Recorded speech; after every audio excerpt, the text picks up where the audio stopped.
oral history begins, as you know, at Columbia University in 1948.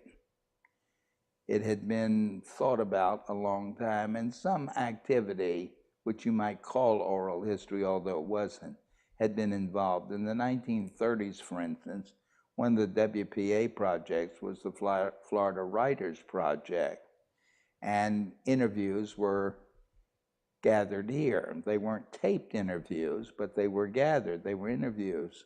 People like Zora Neale Hurston, for instance, went out and interviewed individuals and wrote down the answers. By the middle of the 1960s, there were about 60 oral history projects, most of them relatively small, but some larger, like Berkeley, in existence in the United States. And we were not yet involved in the thing. And they had a meeting at Lake Arrowhead, California, to decide if there was a future for oral history, and if so, what was that future going to be? Was it going to be history? Was it going to be anthropology? Was it going to be archives? Was it going to be library? What?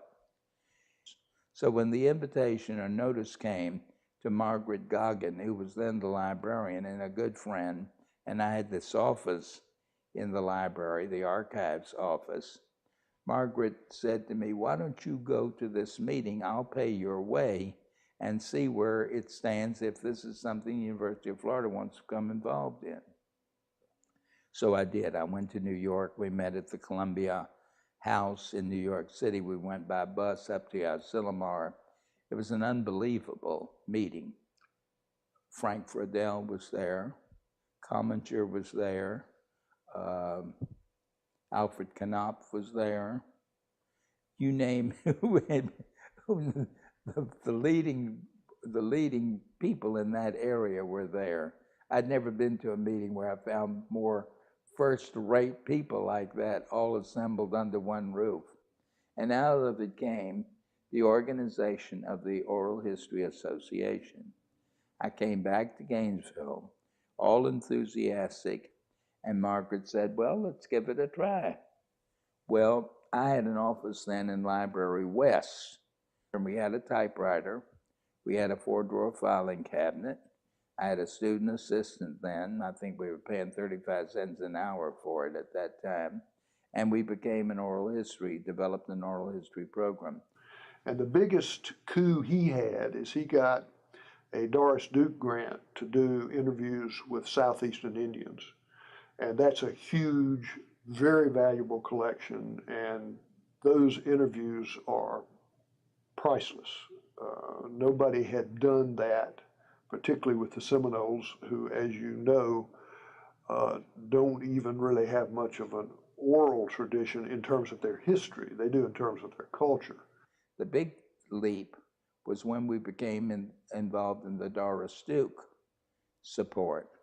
And so I think that was a step he took that brought the program to a different level of achievement and recognition around the country.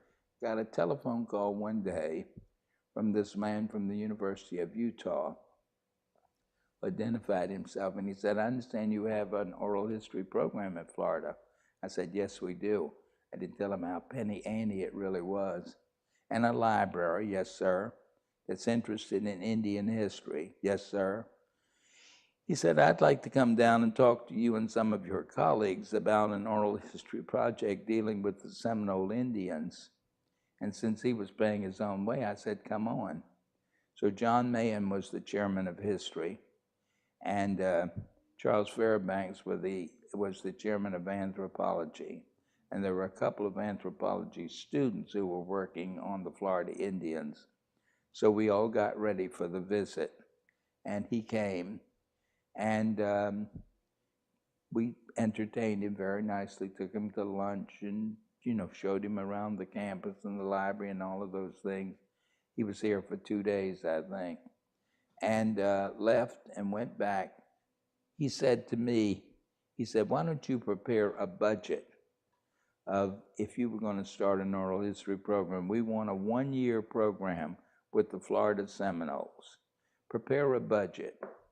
Well, John Mahan and I had never had a penny up until that time. I'd had a homemade tape recorder. So we put down a lot of things, a lot of things. It came to about $40,000. And we sent it out to Utah and didn't hear anything for a couple of weeks. I thought what he did is got it and threw it in the garbage can. And then the phone rang and it was he.